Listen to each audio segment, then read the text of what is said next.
Guys, good evening and welcome back to my new blog. तो ये हो रहे हैं सनसेट। अरे अभी हम लोग बैठे हैं फिलहाल बाहर में। अभी सब कोई कीर्तन सुनने के लिए चला तो गया है। अरे मैं बाहर में ही बैठा हूँ। आज सुबह से हम लोग रिवीजन कर रहे थे, तो अभी रिवीजन कंप्लीट हो जाने में फिर भी काफ़ी टॉपिक्स छूट रहे हैं। तो अब देखा जाएगा एग्ज़ाम में। कल है हमारा एग्ज़ाम, एडमिट कार्ड वगैरह मैंने ले आया है और उसके फिर अब देखते हैं कि कल एग्ज़ाम कैसा जाता है। वैसे मैंने जो पढ़ा है ना, मैंने मतलब रिवीजन किया है सिलेबस वाइज। तो चलो देखते हैं अब कल एग्ज़ाम कैसे जाता है। पहला जो मतलब ऐसा हम लोग का क्वेश्चन जब पेपर आता है ना, उसी में शुरुआत में लिखा रहता है कि स्टूडेंट आंसर करे अपने ओन वर्ड्स में, मतलब अपनी खुद के वर्ड्स में ही आंसर करें।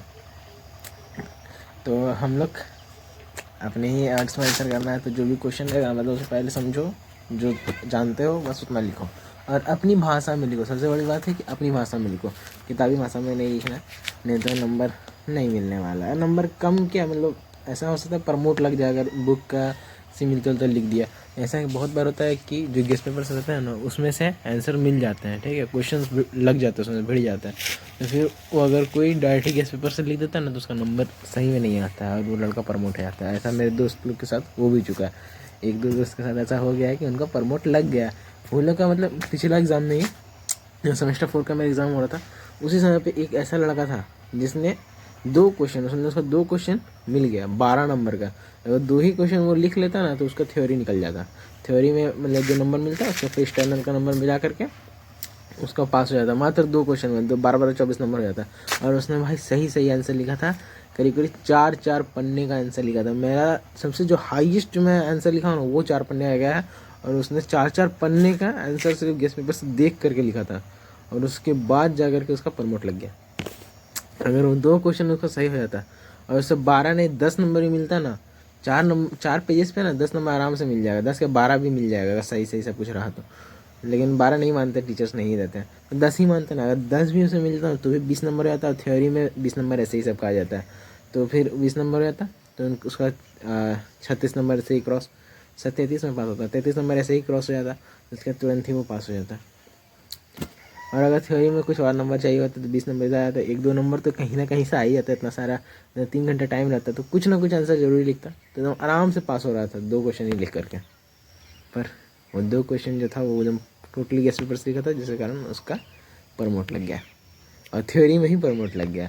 एक्सटर्नल भी पार, प्रैक्टिकल भी पार, इंटरनल भी पार और थ्योरी में प्रमोट लग गया बस। इसलिए हमेशा अपने ओन वर्ड्स में ही आंसर लिखना चाहिए। कभी भी मतलब बुक से मतलब रटा है नहीं। जैसे कि मान लो कुछ टॉपिक्स है ऐसा जो बुक में है, तो आप उससे उन टॉपिक्स को लिख सकते हो, उनके बारे में खुद से लिखो, मतलब जो खुद से जान रहे हो, जैसे जो समझे हो वो लिखो। जैसे फुल फॉर्म वगैरह है वो सब तो बुक से ही करना पड़ेगा। और जैसे कुछ जैसे टॉपिक की परिभाषा है, तो अगर आपको अपनी परिभाषा आप नहीं समझ पा रहे हो तो फिर बुक में जो परिभाषा है वही लिखना पड़ेगा। तो ये सब कुछ चीज़ें जो हम लोग कर सकते हैं, पर अधिकतर आंसर हम लोग को खुद से समझ करके ही लिखना चाहिए। अब फ़िलहाल मैं जाता हूँ कल और देखते हैं कि कल हमारा कैसे जाता है एग्ज़ाम। वैसे मेरी पूरी कोशिश रही कि एग्ज़ाम में मैं सारे का सारे क्वेश्चन अटैम्प्ट करूँ और ज़्यादा से ज़्यादा नंबर लेकर के आने की कोशिश करूँ। इस बार हम लोग एम रखते हैं 8 CGPA का, देखते हैं कितना आता है। अभी तो मैं फ़िलहाल एम करके चल रहा हूँ कि 8 CGPA तक हो जाना चाहिए इस बार। देखते हैं कैसे जाता है। फ़िलहाल अभी हम लोग नहीं जाएंगे। कल जैसे एकदम शाम में गए थे 6:30 बजे के आसपास, आज भी वैसे ही जाएंगे बिल्कुल शाम में 6:30-7 बजे के आसपास। कीर्तन बताया कल कितना बजे खत्म हुआ? कल कीर्तन 8 बजे जाकर ख़त्म हो रहा है। जहाँ 7 बजे तक का टाइमिंग है, वो 8 बजे, इतनी ठंड में 8 बजे कीर्तन खत्म हो रहा है। सभी लोग घर जाने के लिए तो बिल्कुल अकबका गए थे। तो पंडित जी ने बोला कि हाँ आओ जा सकते हो। पूरी आरती वगैरह सब कुछ अच्छे से हो गया। उसके बाद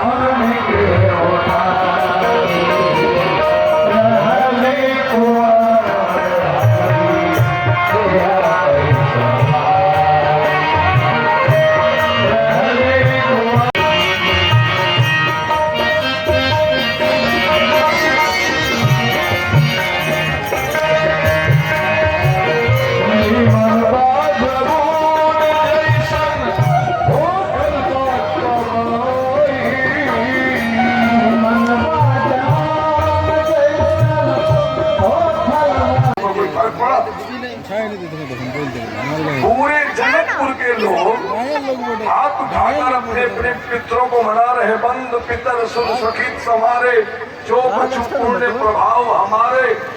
समझ लो तो शिव धनु मृणाल की नाई, कमल की नाल जैसे टूटती ऐसे इनके हाथ से धनुष टूट जाए। पूरे जनकपुर के लोग दोनों हाथ उठाकर अपने अपने पितरों को मनाए, फिर भी ये नहीं पिघले।